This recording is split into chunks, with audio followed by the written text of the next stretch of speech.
Good morning प्यारे बच्चों। जैसा देखिए हमने लास्ट कविता हमारी उषा कंप्लीट की है। आशा करता हूँ आपने वो अच्छी तरह से याद की होगी। आज जो नेक्स्ट कविता हमारी है उस कविता का नाम है, एक तो कवितावली उत्तरकांड से, जो कि रामायण में एक बहुत ही प्रसिद्ध है हमारा, उसमें से है।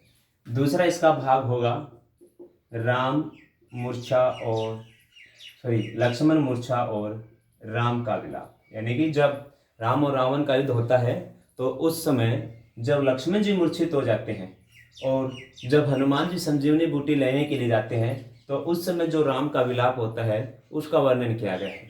इसके कवि का नाम है गोस्वामी तुलसीदास। यानी जो ये काव्य लिखे गए हैं ये गोस्वामी तुलसीदास जी ने लिखे हैं। तुलसीदास जी के बारे में रखना आपको, इनका जन्म 1532 ईस्वी में हुआ था और देहांत 1623 ईस्वी में माना गया है। लेकिन जन्म के बारे में इनके में तथ्य जानकारी ठीक प्रकार से नहीं मिलती, तो आसपास माना गया। तो जो हमारी कविता होगी कवितावली और राम लक्ष्मण मूर्छा, तो आज हम इनके बारे में पढ़ेंगे। और उससे पहले हम जो हमारे कवि हैं गोस्वामी तुलसीदास जी, उनके बारे में आपको संक्षिप्त रूप से आपको हम बताते हैं।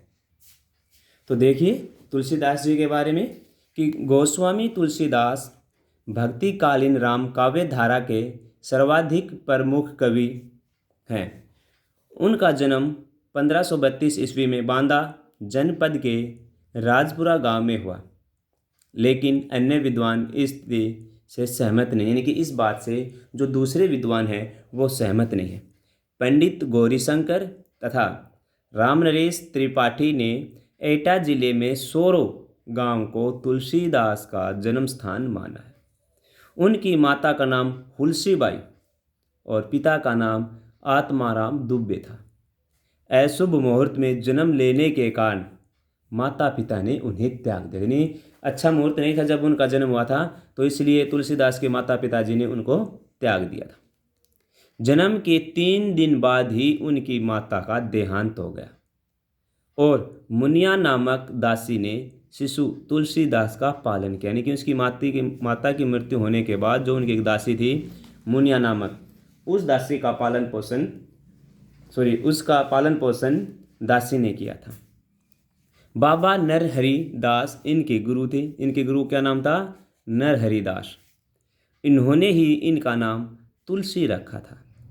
पंडित दीनबंधु पाठक की बेटी रत्नावली से इनका विवाह हुआ। उनके उपदेश के कारण ही वे राम की भक्ति करने लगे। किसके? रत्नावली जो उनकी पत्नी थी, उन्होंने उसको उपदेश दिया और वो फिर भक्ति करने। कहते हैं कि तुलसीदास अपने पत्नी से इतना अधिक प्रेम करते थे कि एक बार वो उसके मायके चले गए साथ साथ लेने के लिए। और कहते हैं कि बारिश हो रही थी, कच्चे मकान थे, तो अंदर जाने के लिए उन्होंने एक रस्सी दिखाई दी और वो उसको पकड़ करके वो दूसरी तरफ चले गए। जब वो पता चला कि कैसे आए तो उन्होंने बताया कि बाहर रस्सी हुई थी। तो जब लोगों ने देखा कि उसके घर वालों ने, तो उन्होंने कहा कि रस्सी नहीं है, ये तो सांप है। और उसकी पत्नी की उसने पत्नी ने अपने आप की बड़ी बेइज्जती महसूस करी और उसने तुलसीदास को कहा कि इतना प्रेम आप मुझसे करते हो, इतना प्रेम आप राम की भक्ति में करो तो आपका बेड़ा पार हो जाए। और कहते हैं उसी दिन से तुलसीदास जी ने भक्ति राम की आरंभ कर दी। और आज देखिए जी, तो हर सफल व्यक्ति के पीछे एक औरत का हाथ होता है, तो तुलसीदास के पीछे भी उनकी पत्नी का था। तो आगे देखिए, नामदास ने ही उन्हें कली काल का वाल्मीकि कहा है। उनका देहांत 1623 ईस्वी में हुआ। रचनाएं: नागरी प्रचारणी सभा काशी ने तुलसीदास द्वारा रचित 37 ग्रंथों का उल्लेख किया है, लेकिन विद्वानों ने उनके द्वारा रचित केवल 12 ग्रंथों को प्रमाणित माना है। ये रचनाएं हैं रामचरितमानस, वैराग्य संदीपनि, रामलला नेछु, वैराग्य रामायण, पार्वती मंगल, जानकारी मंगल, जानकी मंगल, दोहावली, कवितावली, गीतावली, कीर्तन गीतावली और विनय पत्रिका। साहित्य विशेषता इनकी कुछ इस प्रकार से हैं। देखिए कि तुलसीदास ने अपनी काव्य रचनाओं में राम के विष्णु का अवतार मानकर उनकी आराधना की है। उन्होंने राम कथा को 7 कांडों में प्रस्तुत किया, रामायण को, और तत्कालीन राजनीतिक, सामाजिक पारिवारिक जीवन के आदर्शों को प्रकट किया है। तुलसीदास सही अर्थों में लोक नायक थे। लोक कल्याण के लिए उन्होंने समन्वय की स्थापना की। तुलसी की भक्ति दास्य भाव से व्यक्त है। दास यानी कि इस प्रकार से वो अपने आप को दास मानते हैं। उनके राम कण कण में समाये हैं, अर्थात राम हर जगह मौजूद हैं।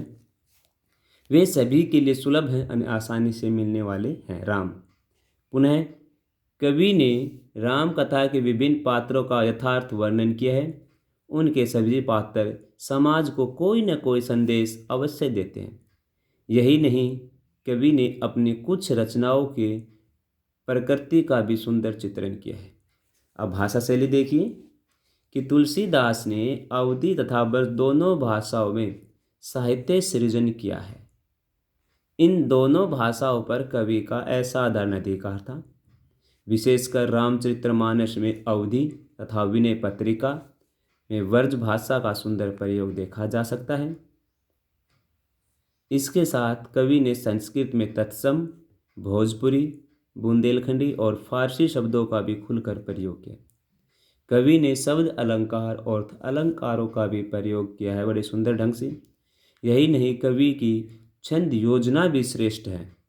तुलसीदास ने दोहा, चौपाई, कवित्व, शवैया, वर्खे आदि छंदों का बड़े सुंदर ढंग से प्रस्तुत का प्रयोग किया है। तो इस प्रकार से आज हमने आपको तुलसीदास जी के जीवन के बारे में बताया। मैं आशा करता हूँ आपको ये अच्छी प्रकार से समझ में आएगा। नेक्स्ट वीडियो में अब हमारी कवितावली चलेगी, उसकी व्याख्या आपको करवाई जाएगी। Have a nice day.